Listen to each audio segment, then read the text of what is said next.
त्या अधिकाऱ्याबद्दल पूर्वपक्षांनी 3 शंका घेतल्या होत्या आणि त्या 3 शंकाचं सिद्धांत्यांनी म्हणजे ग्रंथकारांनी काय केलं, खंडनही केलं. शंका अशा 3 होत्या. ते म्हणत होते तुम्ही तुमच्या ग्रंथाचा जो अधिकारी सांगितलेला आहे तो अधिकारी जगामध्ये नाही. का नाही? कारण तुम्ही अधिकारी असा सांगितला. कसा की तुम्ही अधिकाऱ्याचं वर्णन करत असताना ज्याच्या ठिकाणी मुमुक्षुता आहे, मोक्षाची इच्छा ज्याला आहे तोच अधिकारी असतो असं सांगितलं. आणि ते म्हणतात पूर्वपक्ष म्हणतात की असा मोक्षाची इच्छा असणारा माणूस जगामध्ये नाही. कारण मोक्ष म्हणजे काय? कारणासह जगताची निवृत्ती आणि ब्रह्मप्राप्ती, याला तुम्ही काय म्हणता? मोक्ष म्हणता. तर तुमच्या मोक्षामध्ये 2 अंश आहेत. एक जगाची निवृत्ती आणि दुसरी ब्रह्मप्राप्ती.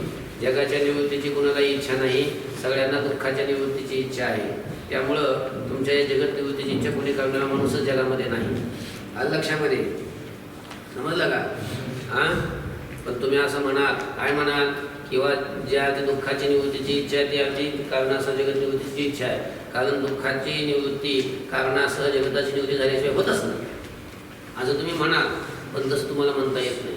कारण का म्हणता येत नाही तुम्हाला तसं? काय दुःख निवृत्त होण्यासाठी जगाची निवृत्ती झालीच पाहिजे असं काही नाही. दुसऱ्या अनेक उपायाने दुःखाची निवृत्ती होते, हे की नाही? दुःख 3 प्रकारचं आहे आणि त्या 3 प्रकारच्या दुःखाच्या निवृत्तीचे उपाय पण सांगितले की नाही? आध्यात्मिक, आधी भौतिक आणि आधी दैविक प्रकारचं दुःख सांगितलं. त्या दुःखाच्या नाशाचा उपाय, लौकिक उपाय सांगितलेलेच आहे. आणि त्या उपायाने दुःख जात असल्यामुळं या दुःखाच्या नाशासाठी जगाची निवृत्ती झालीच पाहिजे असं काही नाही. त्याची काही गरजच नाही. त्यामुळं जगाच्या निवृत्तीची कोणी इच्छा करीत नाही. सगळ्यांना फक्त दुःख नाशाची इच्छा आहे असं त्यांनी शंका केली होती. मग त्या शंकेचं समाधान सांगितलं, अहो तसं नाही. दुःखाच्या निवृत्तीची इच्छा होते ना, त्या अर्थी कारणासह जगत निवृत्तीची इच्छा होते. कसं काय म्हटले? कारण तुम्ही म्हणताना लौकिक उपायाने दुःख जातं, लौकिक उपायाने दुःख जातच नाही. जातं का? जातच नाही. आणि जरी गेलं तर ते कायमचं जात नाही. म्हणजे निवृत्ती 2 प्रकारची असते, एक तात्पुरती निवृत्ती आणि कायमची निवृत्ती. त्याला शास्त्रामध्ये दैविक निवृत्ती आणि आध्यात्मिक निवृत्ती म्हणतात. तात्पुरती निवृत्ती म्हणजे त्याला दैविक निवृत्ती म्हणतात. फक्त काल ते जे दुःख जाणं याला लयरूप निवृत्ती म्हणतात. आणि कारण तसंच राहणं ही लयरूप निवृत्ती झाली. आणि कारणासह जर कार्य नष्ट झालं तर त्याला काय म्हणत असतात? आत्यंतिक निवृत्ती म्हणत असतात. अलग लक्षामध्ये. मग दुःखाची आत्यंतिक निवृत्ती ही कारणाचा नाश झाल्याशिवाय होणार नाही. आणि दुःखाचं मूळ कारण काय आहे? जगत. जगाला हे कारण काय? अज्ञान आत्मस्वरूपाचं. मग या आत्मस्वरूपाच्या अज्ञानासह जगताची निवृत्ती जोपर्यंत होत नाही तोपर्यंत दुःखाची आत्यंतिक निवृत्ती होतच नाही. दुःखाचा आत्यंतिक नाश होतच नाही. अलग लक्षामध्ये. आणि सगळ्या लोकांना जी अपेक्षा असते ते दुःखात आपलं दुःख तात्पुरतं जाऊ वाटतं, कायमचं जाऊ वाटतं. कायमच्या दुःखाचा नाश व्हावा असं वाटतं की नाही?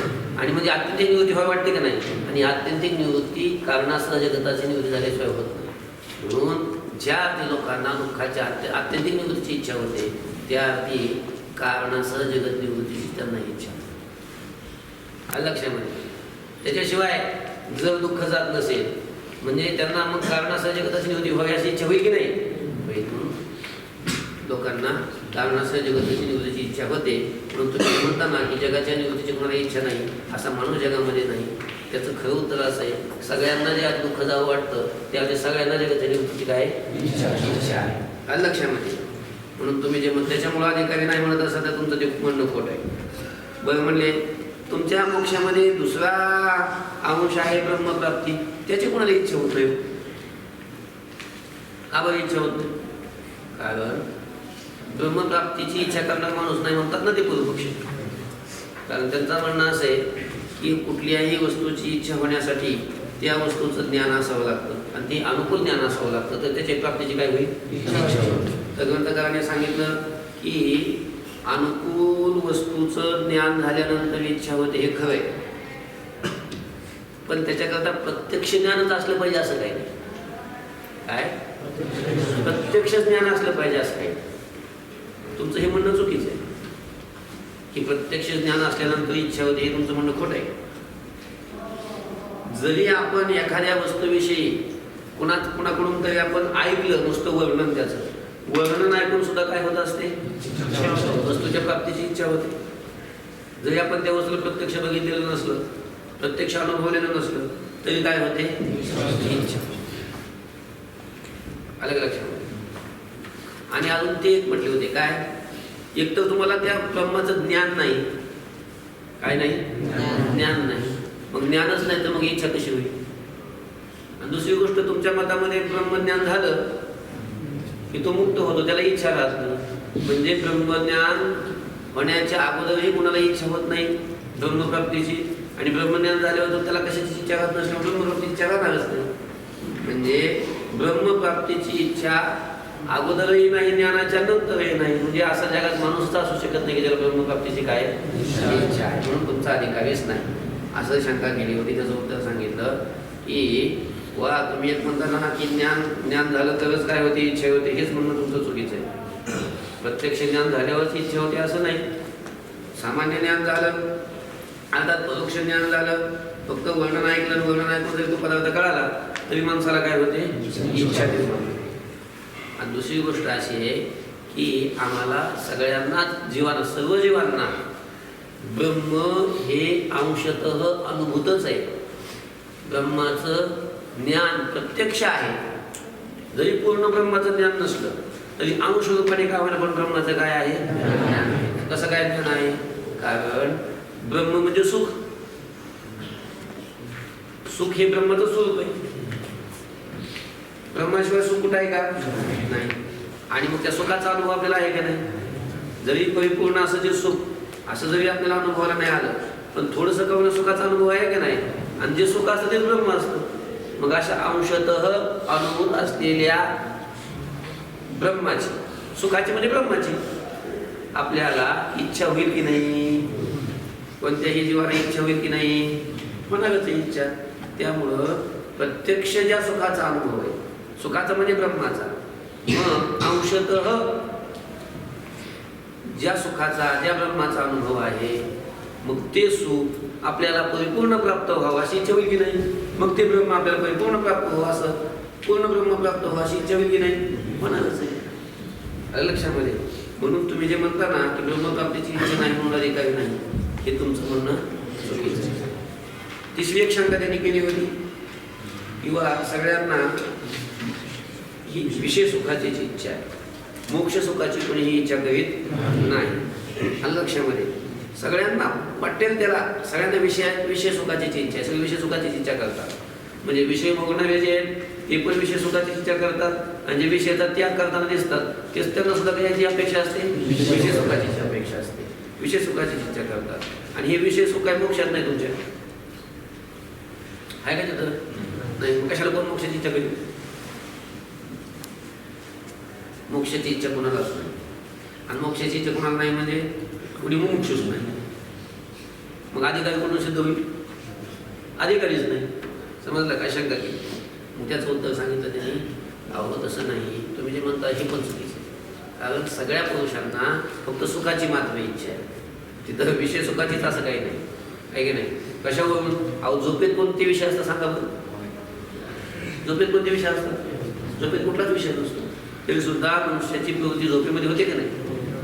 कुठला विषय नसताना सुद्धा प्राप्त असलेले विषय सुद्धा त्यागून मनुष्य झोपायला प्रवृत्त होतो. का?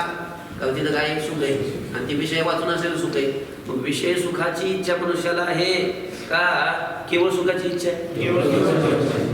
जर विषय सुखाचीच जरी इच्छा असते तर प्राप्त असलेले विषय त्याने त्यागले असते का? आणि झोपेत प्रवृत्त झाला असता का? झोपेत कोणता विषयच नाही. मग कुठलाही विषय झोपेत नसताना की झोपेत प्रवृत्त होतो, कारण काय सुख आहे, म्हणजे विषय वाचून सुख आहे. म्हणजे मनुष्याला फक्त सुखाची इच्छा आहे, विषय सुखाची इच्छा असं, फक्त विषय सुखाचीच त्याला इच्छा असते तुम्ही म्हणता, हे तुमचं म्हणणं चुकीचं आहे. केवळ सुखाची इच्छा आहे, दुःखरहित सुखाची इच्छा आहे. कशा सुखाची इच्छा आहे? दुःखरहित सुखाची इच्छा आहे. आणि दुःखरहित सुख हे विषयात नाही. विषयातलं सुख हे कसं असतं? दुःखाने युक्त असतं.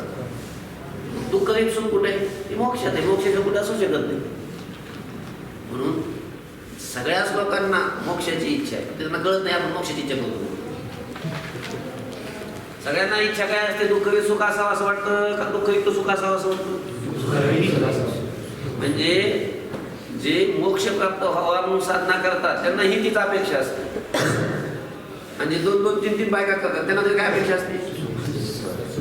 अरे सुख पण कोणतं सुख? दुःखरहित सुख का नुसतं सुख? का दुःखयुक्त सुख? त्यांना सुद्धा दुःखरहित सुखाचीच अपेक्षा असते. म्हणून सगळेच काय मोक्ष आहेत असं पाहिजे. सगळ्यांना मोक्षाची इच्छा आहे ना. दुःखरहित सुखाची इच्छा आहे म्हणजेच कशाची इच्छा आहे? कारण दुःखरहित सुख कुठं असते? मोक्षातच असते. म्हणून तसे सगळेच मुमुक्षु आहेत. म्हणून मुमुक्षु नाही असं तुम्ही म्हणत असाल तर तुमचं म्हणत होते. कळलं का? असं 3 शंका त्यांनी केल्या होत्या. 3 शंकेचं काय झालं? समाधान झालं की नाही? हे सगळं आता तुमचं व्यवस्थित तयार झालं की एवढं? आता ते म्हणत होते की तुमचा ग्रंथ निष्फळ आहे का नाही?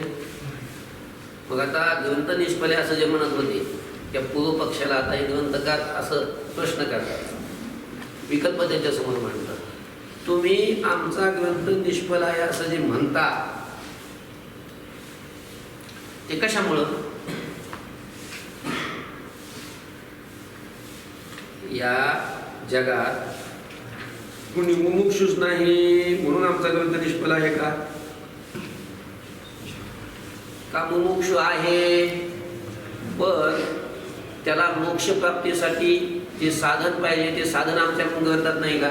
म्हणजे आमचा ग्रंथ मोक्षाचं साधन नाही म्हणून त्याच्या आमच्या ग्रंथात प्रवृत्ती होत नाही का? लक्षात होतं का? 2-3 विकल्प केलेत बघा. कुठं आले आम्ही?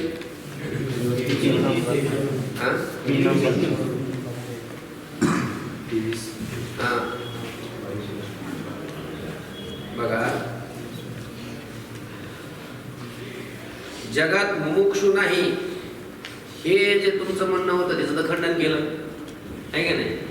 आता तुम्ही जे म्हणत होते की मुमुक्षु आहे हो पण तुमच्या ग्रंथात त्याची काय होत नाही, प्रवृत्ती होत नाही म्हणून तुमचा ग्रंथ कसा आहे?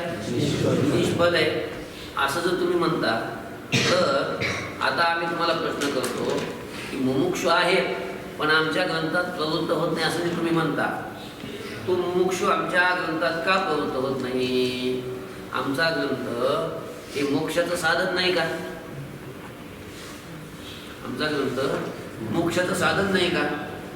आमचा ग्रंथ मोक्षाचं साधन नसल्यामुळं त्याची या ग्रंथात प्रवृत्ती होत नाही का? पहिला आलं. ग्रंथ मोक्षाचं साधन नाही म्हणून त्याची प्रवृत्ती होत नाही असं आहे का?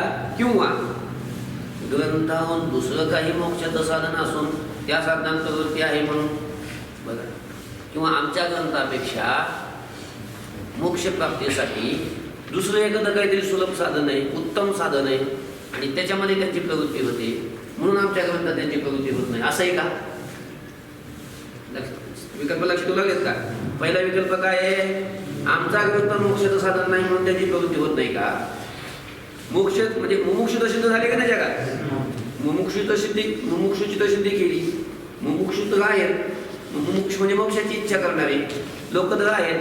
मग मोक्षाची इच्छा करणारे लोक असून सुद्धा आमच्या ग्रंथात त्याची प्रवृत्ती होत नाही असं तुम्ही म्हणता. का होत नाही? त्यांना आमचा ग्रंथ मोक्षाचं साधन वाटत नाही का? म्हणजे आमचा ग्रंथ मोक्षाचं साधन नाही का म्हणून त्यांची प्रवृत्ती होत नाही का?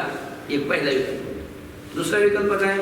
आमचा ग्रंथ मोक्षाचं साधन आहे पण त्यांची या ग्रंथात प्रवृत्ती होण्यापेक्षा अन्य ग्रंथामध्ये प्रवृत्ती होते. अन्य ग्रंथामध्ये प्रवृत्ती होण्याचं कारण या साधनापेक्षा आम्ही ग्रंथात सांगितलेलं जे साधन आमच्या ग्रंथापेक्षा दुसरं काहीतरी एक उत्तम साधन आहे, सुलभ साधन आहे आणि त्याच्यात त्यांची प्रवृत्ती होते आणि तिकडं लोकांची प्रवृत्ती मोक्षाची प्रवृत्ती असल्यामुळं म्हणून आमच्या ग्रंथात त्यांची प्रवृत्ती होत नाही का? असा एक विकल्प. लक्षात आलं का? ही झाली विकल्प. आणि अजून तिसरा एक विकल्प. काय विकल्प? बघा, आमचा ग्रंथ मोक्षाचं साधन आहे. आमचा ग्रंथ मोक्षाचं साधन आहे आणि ते उत्तम साधन आहे पण आमच्या ग्रंथामध्ये आमच्या ग्रंथाच्या चिंतनासाठी आहे का नाही आम्ही जो अधिकारी सांगितलेला आहे पदबंध सांगत असताना तो कसा सांगितला आहे? विवेक वैराग्याने शमाने शक्काने संपन्न विवेक, वैराग्य, शमाधी षटक, मुमुक्षुत्व अशा या सर्व साधनांनी संपन्न असेल तर तो काय आहे? अधिकारी असं सांगितलेला आहे. आणि असा विवेक वैराग्य ठिकाणी युक्त असलेला जो अधिकारी तो जगामध्ये नाही का? विवेक वैराग्य असलेली माणसं जगात नाहीत का? आणि ते नसल्यामुळं त्यांच्या आमच्या ग्रंथामध्ये कोणाची प्रगती होत नाही असं मला म्हणायचं आहे का? असे किती विकल्प झाले? 3 विकल्प झाले. म्हणजे यांनीच केले, त्यांना विचारले करू. आणि तुम्ही जर पहिला विकल्प मानला तर त्याचं खंडन. आता प्रत्येक विकल्पाचं काय करतात? ग्रंथकारच खंडन करतात. तुम्ही जर असं म्हणत असाल काय की आमचा ग्रंथ मोक्षाचं साधन नाही म्हणून मोक्षाची आमच्या ग्रंथात काय होत नाही? प्रवृत्ती होत नाही. त्याचं समाधानात असं करतात की तुम्हाला असं म्हणता येणार नाही. ग्रंथात ना का बघ माझ्याकडे बघा विषय समजून घ्या, नंतर पुन्हा लगेच समजत असते वाचल्यावर. तुम्हाला असं म्हणताच येत नाही. काय म्हणता येत नाही? की आमचा ग्रंथ मोक्षाचं साधन नाही म्हणून मोक्षांची तुमच्या ग्रंथामध्ये काय होत नाही? काय म्हणता येत नाही? आमचा ग्रंथ मोक्षाचं साधन आहे. आमचा ग्रंथ हा काय आहे? मोक्षाचं साधन आहे. म्हणजे मोक्षाचं साधन कसं काय आहे? कारण मोक्ष कशाने मिळतो?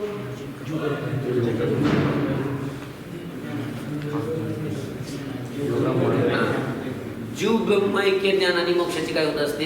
प्राप्ती होत असते. अलग अलग पक्षामध्ये जीव ब्रह्म ऐक्य ज्ञान झालं की मोक्षाची काय होते? प्राप्ती होते. अलग लक्षात.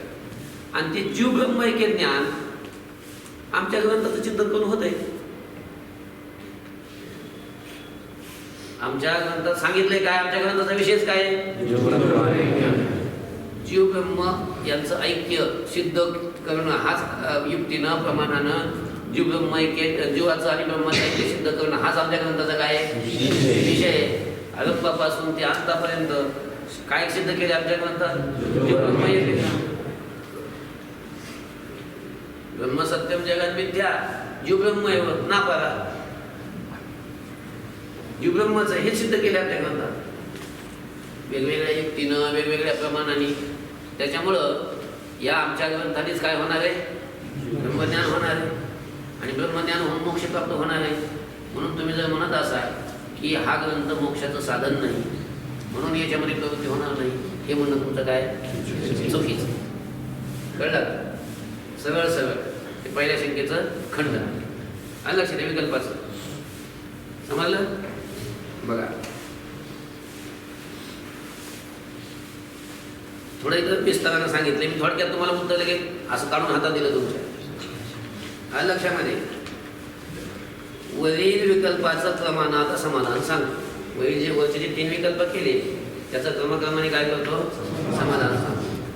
ग्रंथ मोक्ष साधन नाही हे म्हणणं योग्य नाही. तुम्ही जर म्हणत असाल की आमचा ग्रंथ मोक्षाचं साधन नाही, तुमचं हे म्हणणं योग्य नाही. कारण जीव ब्रह्मैक्य ज्ञानानेच मोक्ष होतो. मोक्ष कशाने होतो? जीव ब्रह्मैक्य ज्ञानाने होतो. हा वेदांताचा सिद्धांत आहे. आणि ते ज्ञान कशाने होत असते? श्रवणानं होते. ब्रह्मज्ञान कशाने होते? श्रवण केल्यावर. आता ते श्रवण 2 प्रकारचे आहे बघा. हे ध्यानात ठेवा. कधी श्रवणाचे किती प्रकार आहेत? 2 प्रकार आहेत. कोणते 2 प्रकार? गुरु ज्या वेळेला उपदेश करतात महावाक्याचा वगैरे उपदेश करत असतात, मग गुरुनी उच्चारलेलं वाक्य श्रोत्यांच्या म्हणजे शिष्याच्या कानात जातं का नाही? म्हणजे शिष्य ते वाक्य काय करतो? ऐकतो. म्हणजे गुरुनी उच्चारलेलं जे वाक्य त्या वाक्याचा आणि श्रोत्राचा संबंध येतो शिष्याच्या. श्रोत्र म्हणजे कान, शिष्याचं श्रोत्र त्याचा आणि गुरुनी उच्चारलेल्या वाक्याचा काय येतो? संबंध करतो.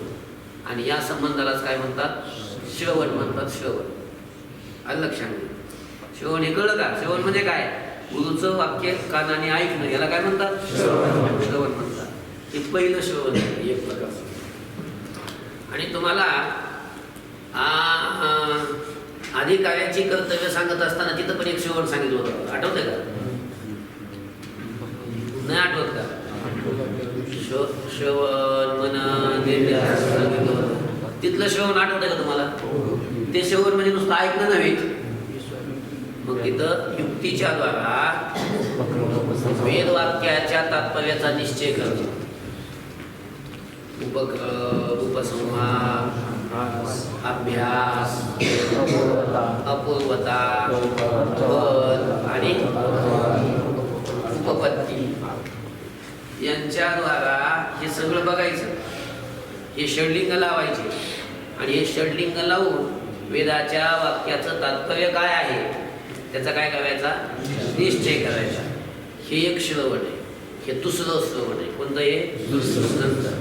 म्हणजे गुरूंच्या मुखातून उपदेश ऐकला आणि उपदेश ऐकल्यानंतर ज्ञान झालं, पण ज्ञान होऊन सुद्धा जर काही संशय राहिले, विपर्यय राहिले, तर त्या संशयाच्या आणि विपर्ययाच्या निवृत्तीसाठी, त्या शंकेच्या निवृत्तीसाठी म्हणून शास्त्रकारांनी नंतर पुन्हा हे सांगितलं श्रवण करायला.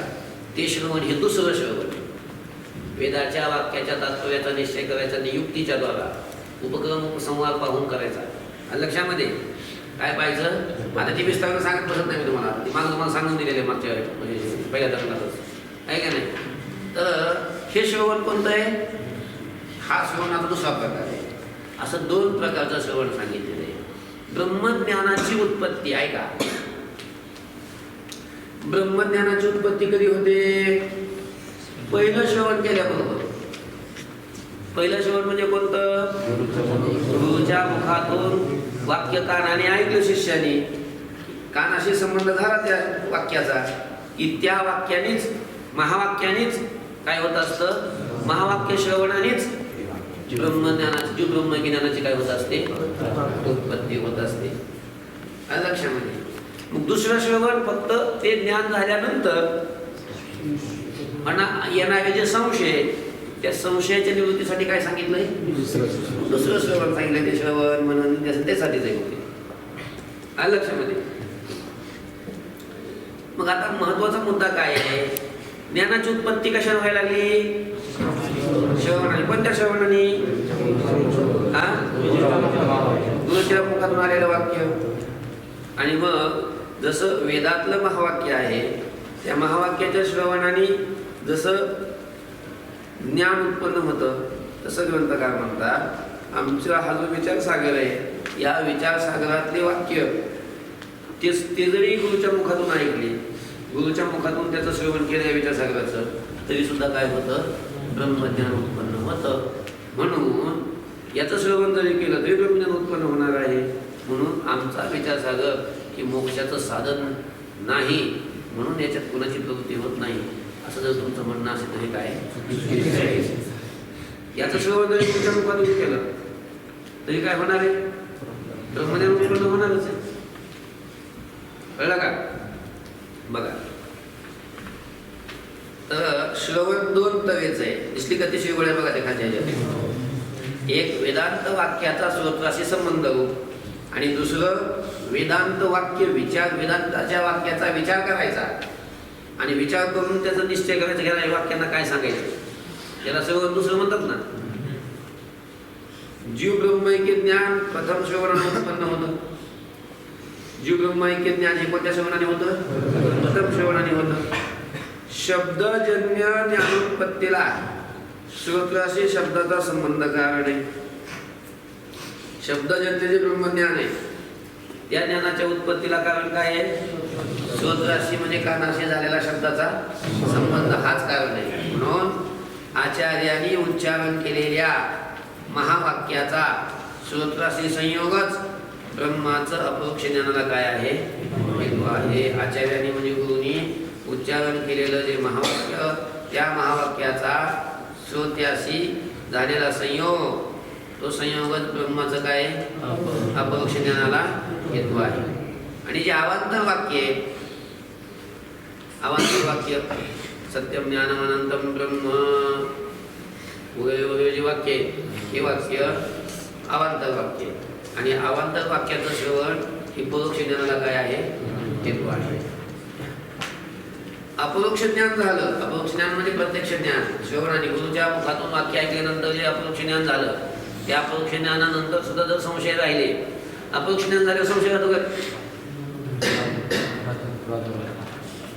अपरोक्ष ज्ञान झाल्यावर प्रत्यक्ष ज्ञान झाल्यावर संशय राहतो का? कसं काय?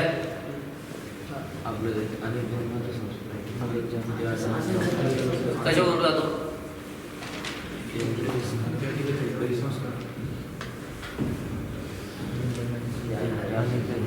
कसा राहतो त्याच्याकरता एक दृष्टांत दिला होता बघा. कुणाचा? तुझा बळचू मेला भूत झाला असं त्या राजाला सांगितलं होतं. आणि नंतर राजा अरण्यात गेला आणि प्रत्यक्ष बळचूला पाहिलं की बळचू तो एवढा मित्र होता पहिला, एवढं प्रेम होतं. त्या बळचूला पाहिल्याबरोबर राजाला आनंद व्हायचा आहे का नाही? इतक्या दिवसांनी बळचूला पाहिलं म्हणून जाऊन त्याला मिठी मारायला पाहिजे होती का नाही? भेटायला पाहिजे होतं का नाही? आलिंगन द्यायला पाहिजे होतं का नाही? पण बळचूला पाहिल्यानंतर तो राजा तिथून जो चिंगाट पळाला, पुन्हा मागं सुद्धा पाहिलं नाही का? म्हणजे ज्या बाजूला पाहिल्यानंतर आलिंगन द्यावं वाटायचं, त्याच्याशी गप्पा गोष्टी कराव्या वाटायच्या, त्या बाजूला पाहिल्यानंतर राजा त्याला भेटला का? घाबरून पळून गेला का? प्रत्यक्ष पाहिलं ना बाजूला, पण तरी त्याच्यामध्ये मनामध्ये काय होता? भ्रम होता. ह्या काय झालाय? मग हा त्याचा ही त्याची जी विपरीत भावना होती, विपरीत भावना राहिलीच होती, ती काही गेली नाही प्रत्यक्ष पाहून सुद्धा. म्हणून काय? म्हणून जसं ब्रह्मज्ञान जरी झालं, प्रत्यक्ष ज्ञान जरी झालं ब्रह्माचं, तरी सुद्धा त्याच्याविषयी संशय विपर्य राहतात. आणि मग त्या संशय विपर्याच्या नाशासाठी मग तुझं श्रवण म्हणून नित्यासन वगैरे सांगितलं. अपरोक्ष ज्ञानानंतर जर असंभावना असेल तर त्याने वेदांत वाक्य विचारून श्रवण करावं. त्या विचारूप श्रवणानं वेदांत वाक्ये अद्वितीय ब्रह्माचे प्रतिपादक आहेत किंवा कर्मोपासना प्रतिपादक आहेत या प्रमाणासंभवनेची संशयाची काय होते? ते विचारूप श्रवणानं वेदांत वाक्य कशाचं प्रतिपादन करतात? म्हणजे प्रमाणासंभवनेचे काय होते? प्रमाण असणारे जे वेद वाक्य ते कर्म प्रतिपादन करतात, ब्रह्माचं ऐक्य प्रतिपादन करतात. अशा प्रकारची या संशयाची निवृत्ती होते.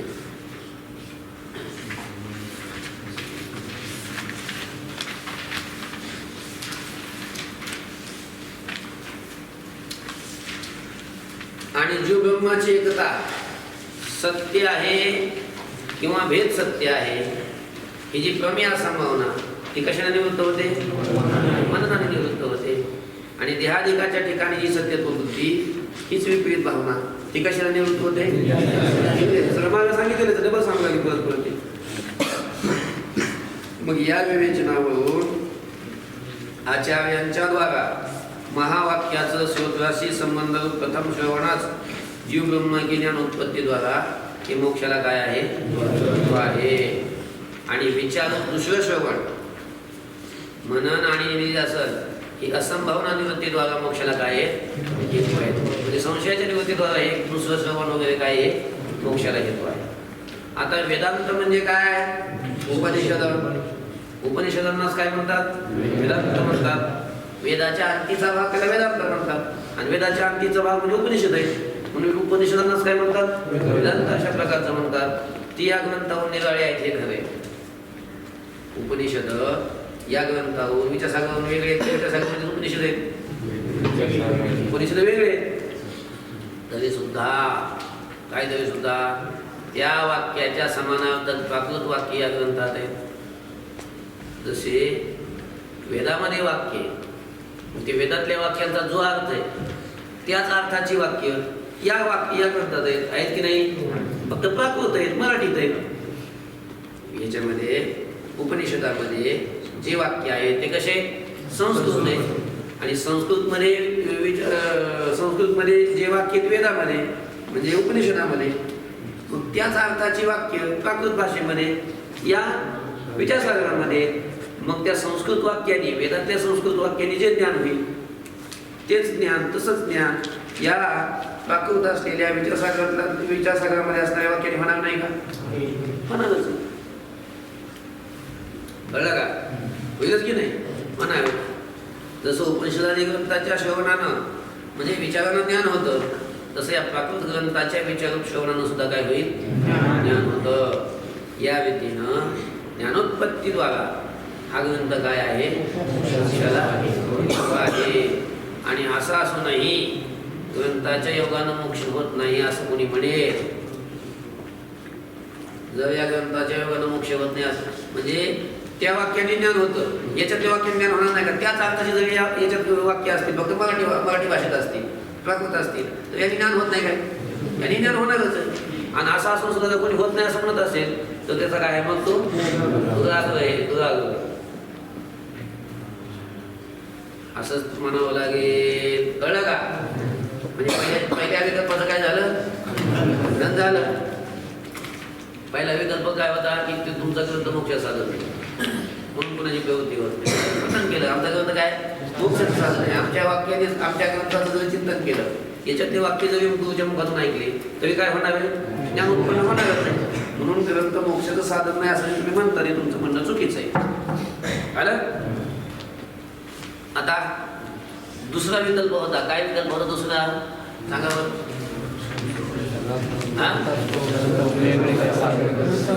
ग्रंथ मोक्षाचं साधन आहे हो, पण तुमच्या ग्रंथात कुणाची प्रवृत्ती होत नाही का? कारण अन्य साधनामध्ये सगळ्या मोक्षांची काय आहे? प्रवृत्ती आहे. हा लक्षामध्ये. त्याच्यामुळे तुमच्याकडे कुणाची प्रवृत्तीच होत नाही. तुमच्या कीर्तनात कुणीच येत नाही का? तिकडे दुसरीकडे चांगलं कीर्तन आहे ना, तिकडे सगळे जातात, त्याच्यामुळे तुमच्याकडे कोणी येत नाही असं जर तुम्ही म्हणाल. कळतंय का? समजतंय का? अन्य साधनामध्ये त्यांची प्रवृत्ती आहे, तुमच्या ग्रंथामध्ये कोणाची प्रवृत्ती होत नाही. कशामुळे होत नाही? दुसरीकडे प्रवृत्ती होत असते. आलं का लक्षामध्ये? तर त्याचं उत्तर काय सांगतात आता माहिती आहे का? हे बघा, अगोदर समजून घ्या. आता मोक्षाचं मोक्ष तर ज्ञानाने होते, मग ज्ञानाचं अन्य साधन म्हणजे कोणतं असणार आहे? म्हणजे अन्य साधन म्हणजे असंच असेल की ज्याच्यामध्ये ब्रह्मज्ञान आहे. कारण मोक्ष तर ब्रह्मज्ञानाशिवाय मिळू शकत नाही ना. आमच्या ग्रंथामध्ये ज्ञान होतं, मोक्ष मिळतो. मग अन्य साधन जे असेल ते सुद्धा ज्ञान प्राप्त करून देऊन मोक्ष देईल ना. मग आमच्या ग्रंथाला सोडून अन्य साधन कोणतं असणार आहे? सांगा. की ज्याच्यामध्ये ज्ञान होतं आणि मोक्ष प्राप्त होतं आहे. कोणतं? सूत्र भाष्यातील ग्रंथ, उपनिषद, सूत्र ग्रंथ, ब्रह्मसूत्र वगैरे, भाष्य, शांकर भाष्य, हे ग्रंथ आहेत. मोठे मोठे ग्रंथ आहेत, संस्कृत ग्रंथ आहेत. आणि त्या ग्रंथाचं चिंतन केल्यानंतर काय होईल? ब्रह्मज्ञान होईलच ना. आणि ब्रह्मज्ञान झाल्यावर मुक्त होईलच ना. आणि म्हणून ते ग्रंथ उत्तम आहे. या ग्रंथाचं चिंतन केल्यानंतर ब्रह्मज्ञान होणार आहे आणि मोक्ष प्राप्त होणारच आहे. म्हणून ते जे ग्रंथ आहेत ते उत्तम आहेत, उत्तम साधन आहे. ते नाही असं नाही. पण त्या उपनिषद, सूत्रग्रंथ, भाष्य ग्रंथ हे उत्तम ग्रंथ आहेत, नाही असं नाही. पण कोणासाठी? ज्यांना संस्कृत भाषेचं चांगलं ज्ञान आहे त्यांच्यासाठी ते उत्तम आहे. त्यांच्यासाठी ते उत्तम ग्रंथ आहे. त्यांना त्या ग्रंथाने ज्ञान होईल आणि ते मुक्त होतील. पण ज्यांना मोक्षाची तर इच्छा आहे, पण ज्यांना संस्कृत भाषेचं ज्ञान नाही, संस्कृत भाषा कळत नाही, मग अशा लोकांना ते ग्रंथ उत्तम जरी असले तरी काय कामाचे आहेत का? आहेत काय कामाचे ते ग्रंथ? ते ग्रंथ काहीच कामाचे नाही. त्यामुळं ते ग्रंथ उत्तम जरी असले तरी ते सुलभ नाही. सुलभ आहेत का? नाही. म्हणून ज्यांना संस्कृत कळत आणि मोक्षाची तरी इच्छा आहे असे जे मोक्ष आहेत त्यांच्यासाठी ते ग्रंथ काय उपयोगाचे? त्यांची त्याच्याकडे त्या ग्रंथात प्रवृत्तीच होणार नाही. मग ज्यांना मोक्षाची तरी इच्छा आहे पण संस्कृत कळत नाही, मग अशा लोकांची इच्छा कुठं? अशा लोकांची प्रवृत्ती कुठं होईल? विचारसागरच होईल का नाही? कारण आमचा ग्रंथ प्राकृत भाषेत आहे, सोप्या भाषेत आहे, त्यामुळे त्यांची इथंच प्रवृत्ती होणार आहे. लक्षामध्ये. म्हणून अन्य साधनामध्ये त्यांची प्रवृत्ती होते, म्हणून याच्यात प्रवृत्ती होते असं तुमचं म्हणणं हे पण चुकीचं आहे. कारण अन्यामध्ये ज्यांना संस्कृत कळत नाही त्याची प्रवृत्ती होणारच नाही, त्यांची आमच्याकडे प्रवृत्ती होणार. कळलं का? बघा आता मोक्षाकरता दुसरी साधनं आहेत म्हणून या ग्रंथात प्रवृत्ती होत नाही असं म्हणेल तर मोक्षाचं दुसरं साधन म्हणजे काय सांगा बरं. दुसरं साधन म्हणजे उपनिषद, सूत्रभाष्यादी संस्कृत ग्रंथ हेच आहेत. त्याने जे ब्रह्मज्ञान होऊन मोक्ष होतो. म्हणून हा ग्रंथ निष्फळ आहे म्हणणं तर हा ग्रंथ निष्फळ आहे म्हणेल तर ते म्हणणं खरं आहे. परंतु ज्यांना संस्कृत भाषेचं ज्ञान नाही त्यांना त्या ग्रंथाचा काय उपयोग आहे सांगावं. कसा धागा होता ते तरी कळलं का काही कळत नाही. मंदबुद्धी पुरुषांना या प्राकृत ग्रंथापासूनच काय होईल होईल. म्हणून त्या मंदबुद्धी मोक्ष करता या ग्रंथाचा आरंभ कसा आहे आवश्यक आहे. म्हणजे आपल्या करता हा. आता तिसरा विकल्प होता. दोन विकल्पाचं खंडन झालं. तिसरा विकल्प काय होता. हो ठीक आहे. तुमचा ग्रंथ तुम्हाला काय म्हणायचं आहे. आमचा ग्रंथ मोक्षाचं साधन आहे. आमच्या ग्रंथामध्ये जरी सर्वांची प्रवृत्ती नाही झाली तरी मंदबुद्धी पुरुषाची काय होईल प्रवृत्ती होईल. लक्षात म्हणून सफल आहे आमचा ग्रंथ. पण तरी सुद्धा जर तुम्हाला असं म्हणायचं असेल की तुम्ही जो ग्रंथाचा अधिकारी सांगितला तो अधिकारीच नाही. कसला अधिकारी कुठं आहे का जगात. ज्याचा मल गेला, ज्याचा विक्षेप गेला, ज्याला विवेक प्राप्त झाला, ज्याला वैराग्य प्राप्त झालं, ज्याला शमने शब्द संपत्ती प्राप्त झाली. शमने शब्द श्रद्धा समाधान उपरती दिशा हे सर्व हे कुणा एवढं कुणाच्याकडे असणार. असला अधिकारी जगात नाही. त्यामुळं असला अधिकारी नसल्यामुळे तुमच्याकडे कुणाची काय होणार नाही प्रवृत्ती होणार नाही असं जर तुमचं म्हणणं असेल आहे की नाही तर त्याचं आता खंडन करतात. आता जाऊ द्या ताई हे आता नंतर बघू आहे का नाही.